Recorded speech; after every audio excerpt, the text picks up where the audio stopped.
Did you hear about the jurisprudential fetishist? He got off on a technicality.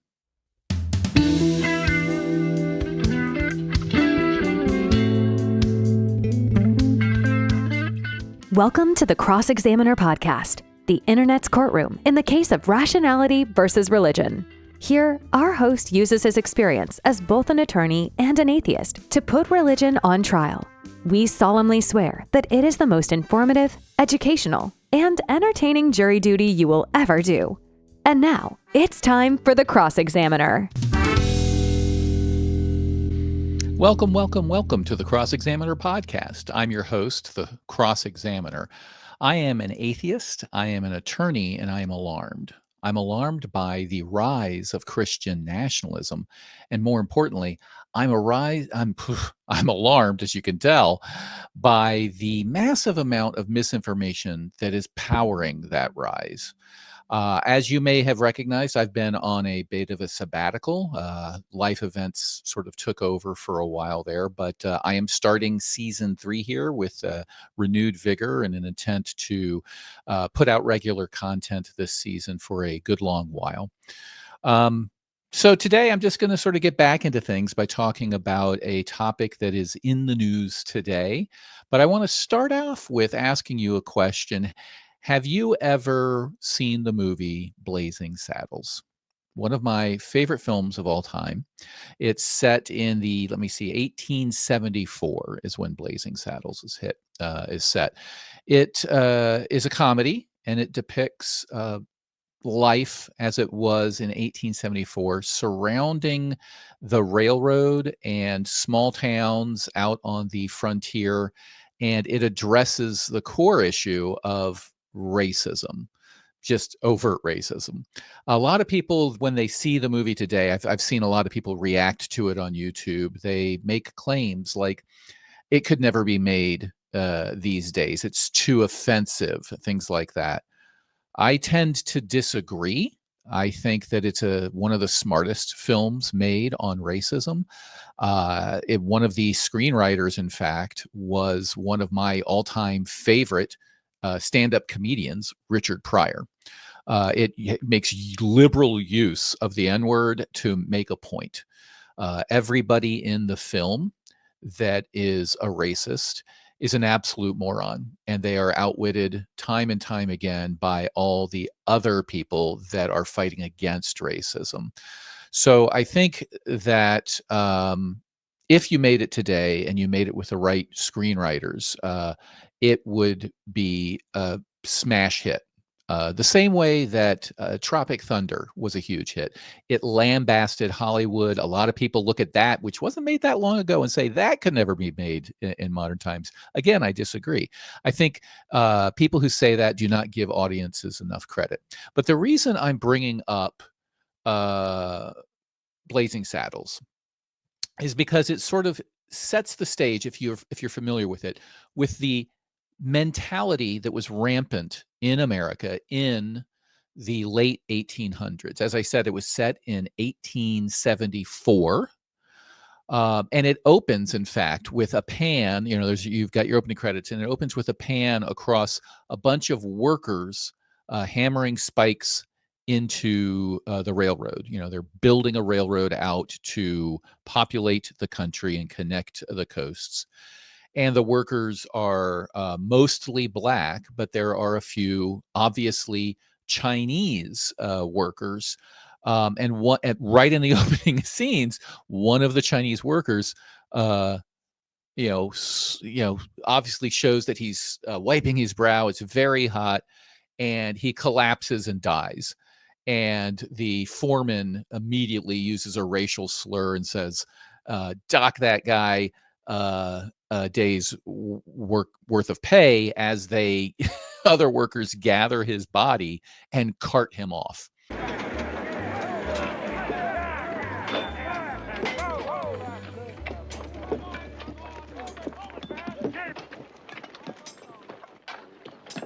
Come on, boys! The way you lollygagging around here with them picks and them shovels, you'd think it was 120 degrees. Can't be more than 114. knock that chick a day's pay for napping on the job. Yes, sir. And the reason I'm focusing in on that particular moment of the movie is that captures the attitude of America in the late 1800s towards specifically Chinese people. I didn't realize how well it captured it until I started doing some research for this story that I'm going to do today. Now, I have decided that one of the reasons I have not been doing content for the last 8 months is for two things. I should give you this update. One, I've been doing a lot of work for the ACA. I've been hosting the Atheist Experience every month, which has been a thrill, and I'm going to continue to do that. It's a wonderful experience for me, and I'd love to continue to work with the ACA and donate my time there. But also, I have found over my 2 seasons of the Cross Examiner podcast that I am attracted to 2 types of stories. One, interviewing people. I really enjoy interviewing people. I like to get to know them. I like to have conversations. I like to learn from them. And I like to ask questions that I think will help my audience learn something. And I like to bring expertise to the channel that can do those things, educate my audience and educate me. And the other type of story I found that I really like are the deep dive episodes where I can tell a story, sort of if Rachel Maddow wrote a podcast, which she did, if you've seen Ultra or listened to Ultra, that's the type of long form reporting, storytelling, journalism that I really find I enjoy. There's one problem with that, and that is I have a full-time job. I'm an attorney. I work for a patent software company. I'm not practicing law in that role. I'm actually managing software developers and managing a government contract and all sorts of stuff there. I've sort of gotten into this interesting job that we can talk about later. But it's a full-time job. I also have a child on the spectrum. I have a son that's just finished his freshman year in college. Life takes a lot out of you, especially at my age. So I found that my desire to do this high quality deep dive content was conflicting with my energy and my time availability, for want of a better concept. So after doing some research and watching other content out there, I've decided I'm going to forego the preparation side. Like you can tell right now, I'm off script. I'm just talking to you guys to let you know what my plans are. But I still want to tell those stories. And I think I can accomplish that. This is going to be an attempt at that, of sort of conveying a story to you to make a point about what's happening in America today by giving you what I know about the past and an interesting angle of a personal story that relates to what's happening today. So that's what's going on. This is a bit of experiment. I'm just going to put this online and see how it does. If people like it, I'll continue to do this. It will let me hop on and do content that I think is relevant and informative on a much shorter notice and much more frequently without having to take up 8 hours of prep time to do one episode, which is literally the type of research I like to do. For example, my series on faith healing and killing children in the name of faith healing, I would read 3 or 4 books to write one episode. I would do lots of research. I would write scripts. And then I would refine those over multiple takes of episodes. There's a lot that goes into just getting something that's cohesive. It doesn't sound like it's jumping all over the place, and that tells a message with an arc that's got some sort of dramatic arc that pulls people in and keeps you with the story. And let's be honest, that's hard to do these days, right? I like doing that, but it's a challenge because I'm competing against TikTok videos that last for 30 seconds and contain, 12 false claims. And in order to debunk those claims, I have to take time, I have to tell the story, and I have to hold people's attentions. Right now, people are just scrolling through shorts on their phones, and that's not the space I operate in. My intention is to be somebody that you can point your friends to when they get something wrong and say, go watch this episode. This guy explains it thoroughly. He's an attorney. He knows how the law works, and he knows how the legal process works. He knows what the Constitution says. You can fact check him, and if he got something wrong, he wants to hear about it so he can correct himself. So that's what I'm going to try, and we'll see how much content I can put out. Again, I don't run ads. I don't have a Patreon. I don't do any money. This is completely voluntary on my time. It is my charity. It's my way of giving back, especially since the rise of Trumpism in America. That's my main reaction here, is to try to push back on that. And I think the only way to push back on it is to educate people. The reason we're in the situation we are with this country right now, with idiots at the helm, is because the average voter thinks they're acting in their best interest, but they have not learned enough, either in facts, history, or in critical thinking skills, to finely tune their bullshit detector. And I think their bullshit detectors need work. And that's what I'm going to try to do, one fact at a time. So today, we're talking about Blazing Saddles. What a great place to start. If you haven't seen it, you may want to stop listening to me and go watch it. You can stream it on Amazon for like $3 or $4. Literally, I think it's one of the best movies ever made. It's intelligent, way beyond what people give it credit for. It is ranked like 5th or 6th on the American Film Institute's top 100 comedies of all time. They know what's going on. It's just a great film. But why am I talking about Blazing Saddles? So I guess what we should do is start the story back in. I'm going to pull up a few notes I made here beforehand. So give me a second here to talk about this. So I guess the story begins in the mid 1800s when thousands of Chinese immigrants began arriving on the America's coast, west coast, coming from China. They were coming in search of opportunity. They were driven by poverty. There were wars they were escaping, and there was political turmoil in China at the time. So, and we also had what was going on. If you know your history in California at the time, there was a gold rush. And there was a gold rush, and there was a drive to build the transcontinental railroad. So they came for opportunity, that railroad being depicted, of course, in Blazing Saddles. So they had to brave dangerous conditions to get here. And then when they were here, many of them faced the brutal labor conditions that we saw in the opening scenes of Blazing Saddles. And then I guess we need to flash forward to the setting of Blazing Saddles, the 1874. By 1870s, Chinese workers were a large, visible part of the American workforce, especially in the West. But with that visibility came resentment. And this is where I think the story will start to sound somewhat familiar. So white workers, seeing the rise of Chinese immigrants and facing economic problems. There was this big thing called the Panic of 1873, a year before the setting of Blazing Saddles. That was a huge economic sell-off that created a downturn in the economy. The white population, the working class, saw Chinese immigrants as competition. They had their labor unions, white labor unions, exclude them. They had their politicians scapegoat them.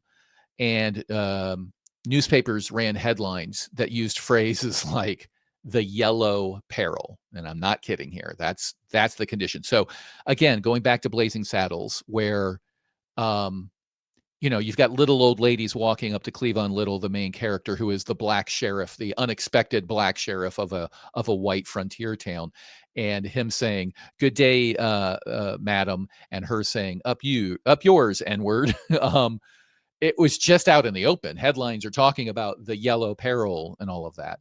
And keep in mind, this is 1874, so not very, less than a generation after the end of the Civil War. So the black workforce was still essentially slaves, but they got paid a nominal wage. And then now are coming in the Chinese immigrants seeking opportunity, escaping bad conditions at home.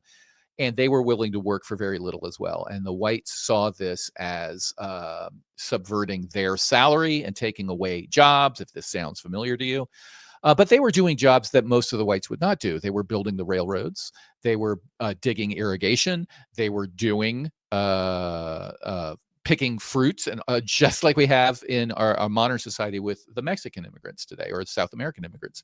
So what this led to was violence in cities, especially in San Francisco and LA. You had Chinese communities were burned down. People were attacked. There was a lynching that not many people are aware of, which stuns me. I think it was 18 Chinese people were lynched in one day in one location in California.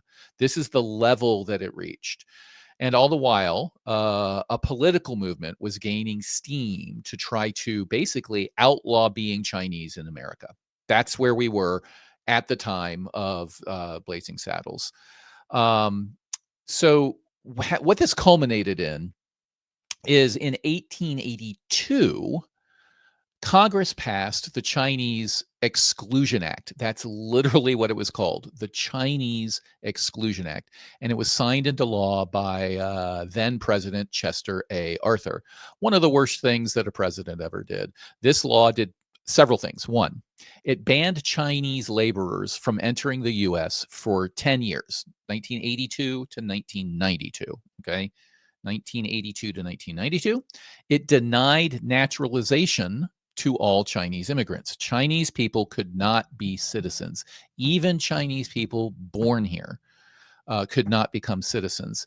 And the third thing it did is basically created a legal framework that treated Chinese people as permanently foreign, even if they have lived in the U.S. for decades, even if they were born here. This is a watershed moment in U.S. history. This is the first time the United States enacted a federal law barring immigration on the basis of race or nationality, just banned it altogether. That's where we were. So this is, let's see, when was this? 82. So it's about 8 years after the time of the Blazing Saddles. So we're still in that same space. And I said that it lasted for 10 years, but that was the original act. But like so many acts that we deal with today, CEG, the Patriot Act and things like that, it was extended. Congress extended it. So there was the Scott Act of 1888, extended it and barred reentry to Chinese who left the country, even if they had lived in the U.S. legally. And then there was the Geary Act of 1892, which required residents to carry internal passports or risk arrest and deportation. This is not quite Holocaust, but it is definitely the Nazi mantra of papers, please, for a whole race of people, not based on anything they'd done that was illegal, not based on any constitutional provision, but literally based on your race. And then in 1902, Congress made the exclusion permanent. So like so many things we see, you start with an act that says, hey, for 10 years, we're going to treat these people kind of badly. And then we're going to later, because politicians want to get elected. Let's understand how this happens, right? People get pissed off. They need a scapegoat, and it's always a minority group somewhere. Today, it's going to be the trans community that's the cause of all your woes, right? Back then, it was the Chinese community. So your representative democracy, that's what you're in. And so you want your representative to be at least seen, or you want to perceive them as actually doing something. So they pass a bill, and then they can go and run for re-election saying, I voted for this bill that said that there would be no Chinese in the country for 10 years. And then they need to run again, right? You have to run for the House every 2 years, run for the Senate every 6 years. So Scott Act, 1888. We're going to bar Chinese who left the country from ever coming back in. Vote for me again. And then 4 years later, the Geary Act. You have to carry papers, the Nazis' papers, please moment. This is all representatives reacting to the fervor of an uneducated, ignorant, racist community. And then in 1902, 10 years later, what else can we do? We're just going to make this all permanent. So it starts with little bills. It starts with chipping away here or there. But then there's this insatiable thirst for more and more and more from the voters. And if you are not a person of high moral standards as a representative who needs to be a leader and not just a follower of his people, you will fall prey to this, and you will embrace the dark side of humanity, which is what happened back then. So as a result, communities shrank. Chinese communities shrank. Families were separated. Chinese Americans lived in a state of legal limbo. They were neither fully accepted nor allowed to leave and return freely from the United States. There's a story about Angel Island, which is West Coast's immigration station, sort of like Ellis Island, but on the West Coast. Chinese immigrants there were subjected to long detentions and humiliating interrogations. And it was a far cry when you compare what happened there to what happened at those at Ellis Island, right? In Ellis Island, it was, hey, welcome to the country. What's your name? Wasinsky. I'm going to just change it to Walter. Come on in. Have a nice day, right? That was basically what happened. Yes, there was racism against the Irish and things like that, but that's the extent of it at Ellis Island. At Angel Island, it was multi-week detentions, interrogations, rejections, all of that, again, just because somebody is Chinese. So that leaves us with a question. What did the Chinese Americans at that point do in response to this? I hope you're starting to hear how this is very similar to what we're living in today, right? They didn't disappear. The Chinese Americans didn't disappear. They resisted. They built mutual aid societies. They built legal defense groups, and they built cultural communities in Chinatowns all across the country. One of the reasons all of the cities you visit have a Chinatown is because of this.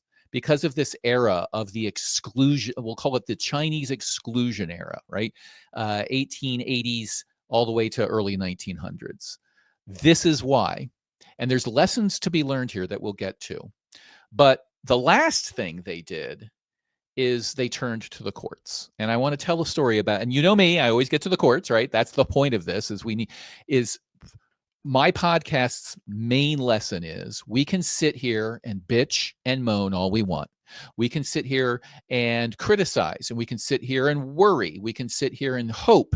We can do all of those things, but nothing matters in this country, at least, until you get into the courtroom, because that's where the rubber hits the road. That is where we get to attempt to get the guns on our side. And what I mean by that is, once you have a court ruling in your favor, it's going to be enforced. And if the people refuse to enforce it, it may take many motions, it may take contempt hearings, it may take all sorts of things. But sooner or later, a sheriff or a federal officer is going to force somebody to obey that court at gunpoint, right?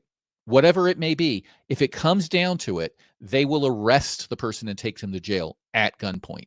If they need to surrender your house because you're a landlord and somebody wasn't paying their rent, at some point the sheriff is going to come and kick them out. If you don't pay your taxes and you don't go to court when you're subpoenaed and you get a conviction in absentia, and somebody decides you owe the government enough that they need you to show up, they're going to issue a warrant. And if you don't show up, they're going to, the sheriff or the feds in this case would show up at your door with that warrant and arrest you at gunpoint. So yes, the law is the majority of us getting together and saying, at some point, this is important enough that we're going to enforce this decision at gunpoint. And this is what the Chinese citizens and non-citizens knew. They had their educated elders in their community, just like every other community, and they knew nothing matters if we can't win in the courts. And so that's where they turned. And to address that case, I want to talk about a little boy. So this little boy was born in San Francisco in 1873. His name was Wong Kim Ark. He was the son of Chinese immigrants. Those immigrants had legal residence in the U.S. Again, this is 1873, so we're back in this early fervor of anti-Chinese energy, right when Blazing Saddles is set. And his parents came to the U.S. to seek a better life. They were there under a merchant status, sort of a work visa today, if you're familiar with that. So what happened is when he turned 17, his parents had decided that the stress of living here, the longing for their family, they had decided they were going to move back home. But Wong was an American. We've seen it today. This is no different than your friend, your child's friend in school who was born in the United States, but they were South American, let's say Mexican. And all they know is how to speak English. Maybe the Chinese their parents taught them. The culture, the language, the work ethic, the laws, everything that they were raised with is United States focused. So he decided at 17 years old that he was going to stay in the United States as a laborer. That's brave. Think about that. When you're 17, and your parents when would that be? 1873 he was born, so 1890, they decide, we're going to go home, please come with us, and you say, no, I'm not going to fit in back there. I'm going to try to make it on my own as a laborer. Back when there's no internet, you're not talking to them. You don't know if your letters are going to get through or lost or soaked and become unlegible. You're going to communicate only periodically from long distances, and you'll probably only see them once every 5 or 10 years if you choose to visit them. That's incredibly brave. Maybe done out of necessity, maybe just done out of bravery or trying to make a life for himself. But regardless, he stayed. 5 years later, he wanted to visit his parents. They were aging, and he decided to return. This is in 1895. He decided to return to China. He, again, was born in San Francisco. And the 14th Amendment was in effect, which says that anybody born in the United States is a citizen. So he went to visit he was confident he could come back. He went back to visit China and then returned to San Francisco. When he was interviewed and interrogated at the port, he was denied re-entry by the U.S. Customs officials. Why? They said he was not a citizen. They argued that the 14th Amendment didn't apply to the children of specifically Chinese immigrants. That was the law at the time, if you remember the bills I had passed, that you cannot be a citizen if you are Chinese. The law did not make an exception for people who were born here, as the 14th Amendment commands them to do. At this point, he was 22 years old, American born, and effectively he was stateless. He couldn't go back to China, and the U.S. wouldn't let him in. So he sued. This is part of that community I talked about, the legal community that the Chinese community in California built. They sued. This case, quick cut, this case went all the way to the Supreme Court. The Supreme Court asked a question.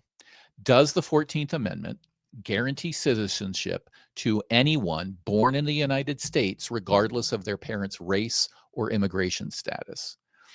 And in 1898, 3 years after he tried to enter, so he waited for 3 years, not knowing what his life would be, not able to do anything in the United States, not able to go back. The Supreme Court ruled that the 14th Amendment does indeed guarantee birthright citizenship, with only 2 exceptions: children of diplomats and enemy occupiers. Enemy occupiers. That's the interesting part. So you may be catching on to why I'm bringing up this story, because even though this was settled law from 1898, so 126 years ago, if I'm doing the math right, this is a 126-year-old precedent. The Supreme Court today heard arguments on a executive action, an executive order that President Trump issued that said that people who are born in the United States are not citizens, in direct defiance of this opinion in Wong Kim Ark's opinion. So that's the last bit I want to talk about today. The oral arguments that were heard today. I'll tell you right now, I have not had time to listen to them. The Supreme Court hears oral arguments and then they post them online, and then you have to listen to them, and they can be up to 2 hours long. I haven't analyzed them. I will in a little bit. Um, uh, there's going to be some confusion in the media over reporting on this particular case that's in the court today. And that's because the case was not on the merits. The hearing today was over a subtle procedural issue that I think is more important, quite frankly, than this individual case.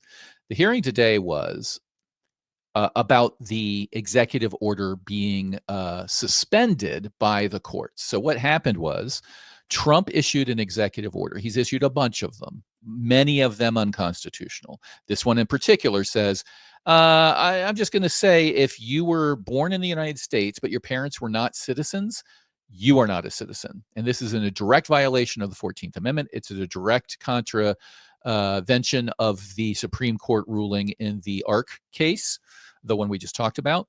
And immediately people sued, right? They people like ACLU and Freedom from Religion Foundation, all these organizations that stand ready when any government, Democratic or Republican, does something unconstitutional, they go to court right away. So they went to court, and the trial judge says, oh yeah, absolutely, this is a no-brainer. You are not going, well, let me back up. The very first thing that happened is you file the case, and then immediately after that, you file a motion for the court to issue an injunction enjoining the executive branch from enforcing the executive order while litigation is taking place on this case. So what does that mean? That means they filed their lawsuit, and then one of the first things they did as soon as they just filed the lawsuit was to say, Judge, this is obviously going to go through the courts. We would like you to issue an order that says, while we are arguing in the courts, do not, the executive, Trump, is forbidden from enforcing this executive order, because if the courts decide that the 14th Amendment says what it actually says and that this executive order is unconstitutional and could not legally be followed anyway, but he is allowed to move forward in enforcing it while we're arguing, there are going to be people who are going to be kidnapped off the street and flown to any place like El Salvador or Syria or Uganda or wherever Trump wants to throw these people because they look different or he doesn't like them or they're woke or who knows what reason, right? And he has already demonstrated that once that's happened, even if the courts find that, no, this order was unconstitutional, he will refuse to do anything, to lift a frickin' pinky to help them get back in the United States. So please, Judge, order that you cannot enforce this executive order until we're done with all of the appeals in the court system. And the initial court, the district court judge, agreed and issued a stay saying, or an injunction, excuse me. A stay is when you stay your own order. An injunction is when you're coming in and saying, hey, I'm going to enjoin you. I'm going to prevent you from doing a thing that you would normally do or you might want to do. So they are enjoining the executive thugs, ICE, from deporting people based on they having birthright citizenship only. The MAGA fanatics, the Christian nationalist racist fanatics, appealed, and it's gotten to the Supreme Court. So the question before the court is not, does the 14th Amendment guarantee birthright citizenships to people who were born here, whose parents were not citizens, but they were born in the jurisdiction of the United States. The question today is, can a single judge, a district court judge, issue a nationwide stay? And what the racists and the cavemen are arguing is, no. We shouldn't let a single judge issue an injunction for the whole country. Why should one federal judge be able to stop what a president wants to do, even if it's temporarily, even if it's just to sort things out, even if that judge finds, as a matter of fact, that there is risk of extremely, possibly irreversibly harming the defendants or the subjects, the plaintiffs in this lawsuit, if we end up deciding in favor of them, that there's going to be damage we can't undo. They're saying a judge should not have that power, that if we want that to happen, then we need to file suit in every district court, or at least in every circuit. There's I forget how many circuits there are. I'm sorry. Was 10, is now I think up to 13 circuits. 14th maybe if you include DC, I'm not sure. So you have to file a whole, basically working to make it harder to try to get injunctions in every jurisdiction that they think you should have to go to prevent this. It's not, in my mind, a good faith argument. It's literally just saying, hey, if I find one judge in this district that says I'm going to enjoin you, then I can go to another judge somewhere else, and maybe that judge will say, no, I won't enjoin you while you're dealing with the courts over here. And what happens then is you have to ask the question, okay, what happens then? One judge has enjoined me from doing this anywhere. This other judge is not issuing injunction. Does this one federal judge only have jurisdiction in certain areas? Because they are not state judges. They are federal judges. They just take cases that originate in certain geographical areas. But they are a federal judge. They are practicing federal law. They're ruling on federal issues. That is a nationwide issue. So that's where we are today, is we're hearing oral arguments about whether or not a judge, a federal judge, can issue an injunction saying, whoa. This sounds like plaintiff's probably going to win. And if I don't issue an injunction, they're going to be permanently harmed. So I'm going to issue an injunction. Well, just hold your breaths. Let's keep status quo that we've been doing for 240 damn years while we figure this out. That's what we're trying to do. So the question becomes, what do we think is going to happen? I have not, like I said, I have not listened to the oral arguments. I have read legal commentators who have commented on what the arguments indicated, and this seems to be the consensus, the following. One, we are unlikely to see a court come out and say that federal judges cannot issue nationwide or what they call universal injunctions. We are unlikely to see the court say that. That would be a little crazy. We may see some limitations. We may say, hey, we, the court, are going to create two buckets of cases. Cases in this bucket, you can issue universal injunctions for, but cases in that bucket, you can't. And so they might give some sort of rule. And it might be along the lines of things I've said. Hey, you have to find as a judge things like there's a decent chance that plaintiffs are going to prevail, or there's a high chance that if plaintiffs gain relief, but in the meantime were affected by whatever the issue is, that relief would never be fully available to them. And by that, I mean what we've got here. If Trump deports these people to El Salvador, where they're disappeared and murdered, or if they go to Libya and they are where human trafficking is going on and they are trafficked and killed, there's no way we can get them back, right? So why don't we hold on? Even if there's like a 5% chance they're going to win, there's no skin off the back of the U.S. government to wait for several months it's going to take for these cases to move through the courts till we find a final answer. And then if the court holds that, yeah, you can deport them, then go ahead and deport them. But in the meantime, just hold your horses.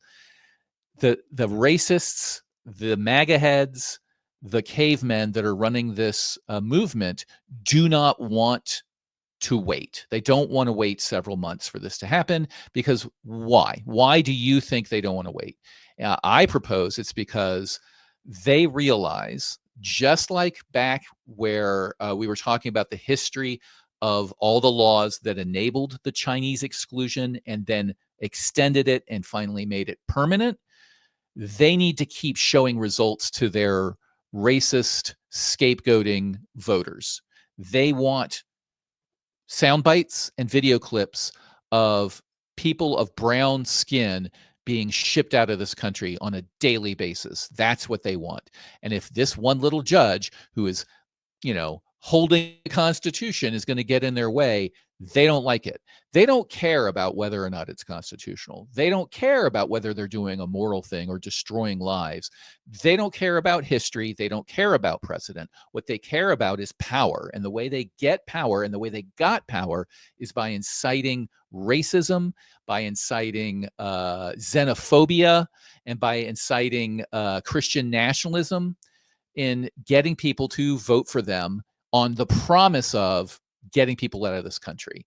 They're eating the dogs. They're eating the cats. I'm going to save you from that. That's what's going on here. So please pay attention to this case. This case is going to affect, I think it's 14 different executive orders were sort of bound up into one case. And the question applies to all of them. In all 14, judges said, whoa, no, this is unconstitutional, probably. But it will definitely harm people if I don't issue an injunction now. So let's hold our horses. Let's fight it out in the courts, and then we'll take action. I'm hoping that at least this court will find that, yes, federal judges can actually issue injunctions. Because let's imagine the parade of horribles if they couldn't. If the court comes out and says a judge cannot issue an injunction at all, right? Then what does somebody like Trump do?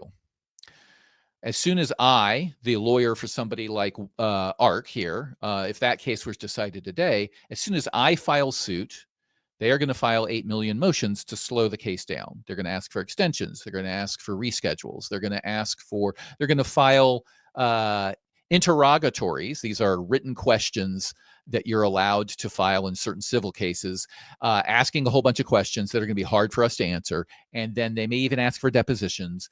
They then may do a bunch of different things, right, to play around with discovery. Now, this is, I guess, for where there's civil actions here. In some of these cases, like, hey, I've issued this order and it's unconstitutional, you may not have all of these available to you, like discovery and depositions and stuff, but some you will. But the point is that they're going to do everything possible to slow this down so that just to get through the first trial court, the district level court, will take months and months and months. And we all know what they're after. They're after the video clips. They're after the reels. They're after the YouTube shorts where they can have Kristi Noem-like cosplay of thugs with guns and balaclavas on their heads, shipping people of brown skin out of the country for months. That's what they want. They don't care that they will ultimately lose. And they don't care about the lives they will destroy. They don't care about the families they will separate. They don't care about any of that. They don't care about the morality of the thing. They just care about power. And then when they lose at the district court level, they're going to appeal. And then they're going to do the same thing at the appellate level. And then they're going to try to get in front of the Supreme Court.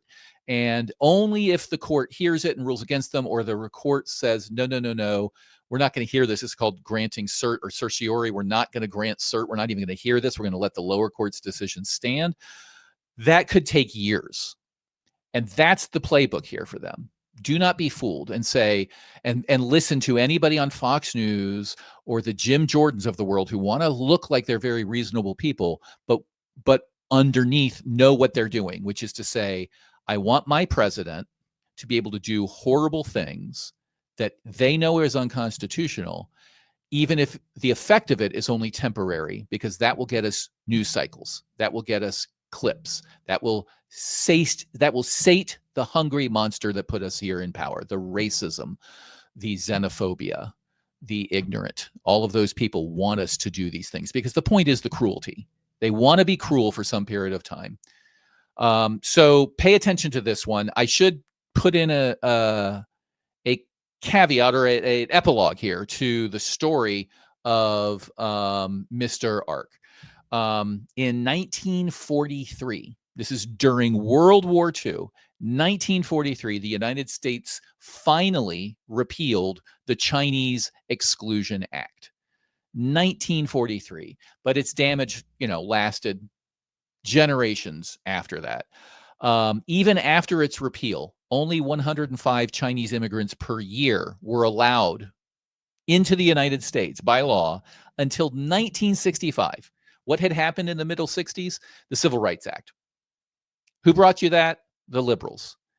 Why did we do it? A lot of reasons, mostly the discrimination against African Americans in the United States, but this was one of those issues. So after the Civil Rights Act followed, there was legal questions about this exclusion based on race of immigrants. The Immigration Act of 1965, right after the Civil Rights Act, put an end to race-based immigration quotas or discrimination. And then in 2012, a century later, more than a century after the Chinese Exclusion Act was created, Congress finally formally expressed regret for the Chinese Exclusion Act. So this is how it happens, right? We have a democracy, which is has good things and has bad things. One of the bad things is the most ignorant and angry among us can demand action from people in power who have no morals and no sense of leadership, which is what's happening today. So let's fight, please, for pushing back against that xenophobia, that hate, that anger, and that ignorance by educating ourselves. So what you know today, in short, when you're talking to your family and friends, is the Supreme Court is deciding whether or not a single federal judge has the power to say, let's pause on these executive orders while we're fighting it out, because if we don't, people are going to be hurt. And then add, and if it was Biden taking away your guns, or if it was Obama trying to kick white Christians out and lock them up in the prisons of Russia, you would want the injunctions. This is the part that the other side doesn't give a shit about and doesn't think about. And I'm not talking about the leaders. The leaders know what they're doing. They are corrupt, money-grubbing, power-hungry officials who do not give a shit about any of this.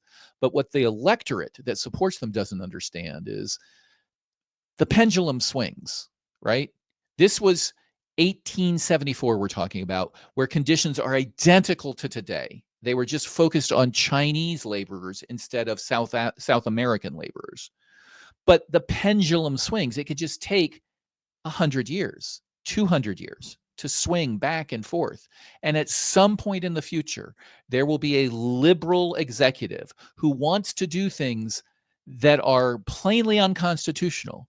And if you allow Trump to do what he's doing today, then your children are going to suffer at the hands of a liberal executive who uses the same tactics that Trump taught them in doing whatever they want to do in the name of their radical, unconstitutional beliefs.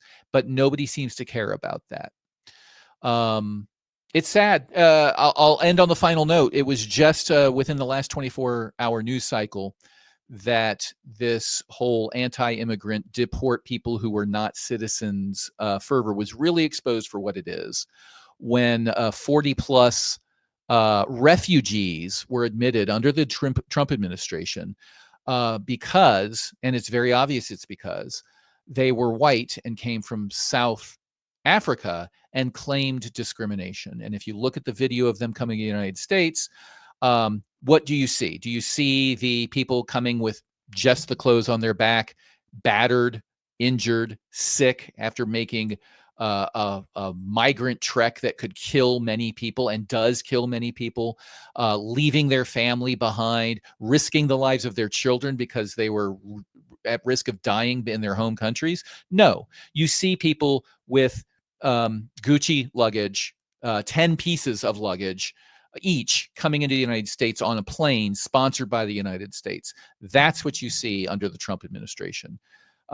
They don't care about hypocrisy. They don't care about consistency. They want white people coming in because they want that Snapchat, they want that TikTok, they want that YouTube short, they want that reel to show, look, Trump's in office, and now these immigrants that we're granting asylum to are whites that really aren't facing anything similar to what these Browns were facing for the last 10 years.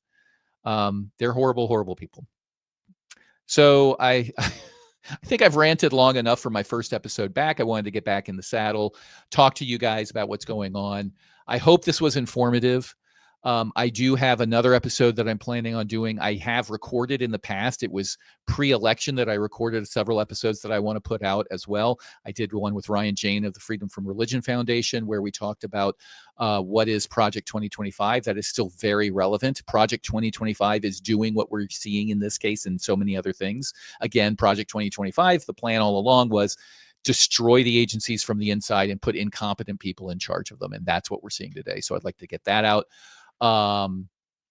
Lots to come. So thank you for sticking with me. If you have suggestions, please contact me. You can go to www.thecrossexaminer.net or send me email at info@thecrossexaminer.net.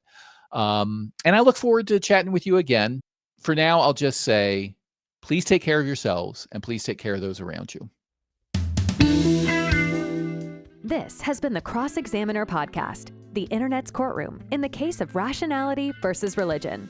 If you enjoyed this podcast, please consider subscribing. See you soon.